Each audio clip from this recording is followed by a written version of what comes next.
Bonjour et bienvenue sur DG School, c'est Sofia Levin, votre professeure d'espagnol.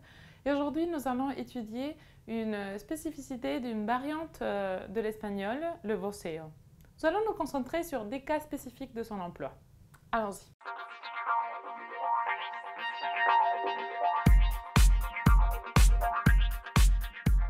Le voceo, tout d'abord, ne présente pas de diphtongaison.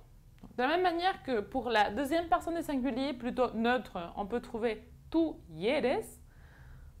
Avec le voceo, on va dire vos eris. Vous pouvez constater que la diphtongaison initiale a été complètement supprimée. On peut aussi trouver la forme neutre tú quieres, ce qui devient en voceo vos querés. À nouveau, diphtongaison supprimée. Nous avons une autre caractéristique avec le voceo, c'est l'emploi des pronoms COD, COI ou réflexifs. Nous allons utiliser toujours le pronom te. Donc, en deuxième personne du pluriel, on dit vosotros os coméis la manzana. Mais avec le voceo, on va dire vos te comes la manzana. Donc vous voyez très bien que le pronom os est remplacé par le pronom te. La même chose pour l'autre exemple, vosotros os cepilláis los dientes.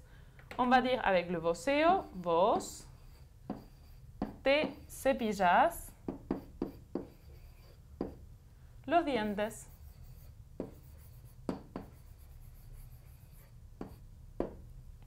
Et à nouveau, pronom te.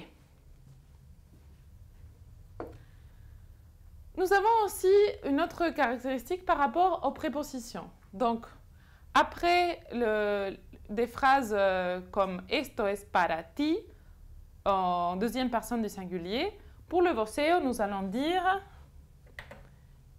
esto es para vos.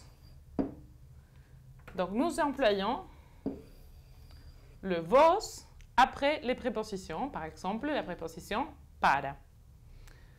En deuxième personne du singulier neutre, on dit lo hago por ti, mais avec le voceo, je veux dire lo hago por vos.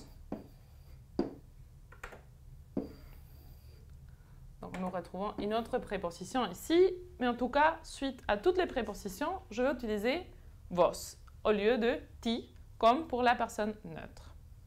Donc en guise de conclusion, nous avons ici le tableau de conjugaison du voceo. Vous avez très bien compris, nous utilisons la deuxième personne du pluriel pour construire le voceo. Et ainsi, pour le présent de l'indicatif, donc on enlève le i. Vosotros cantáis devient vos cantas. Et pour l'impératif, on enlève le D. Vosotros cantad devient vos canta. Je vous laisse donc découvrir la suite de ce tableau pour les autres conjugaisons pour vous entraîner un tout petit peu. Et voici donc pour les cas d'emploi du voceo, cette variété linguistique du sud de l'Amérique latine. J'espère que cette vidéo vous a été très utile. N'hésitez pas à consulter les autres vidéos sur ce sujet sur la plateforme DG School. Et je vous dis à très bientôt. Merci.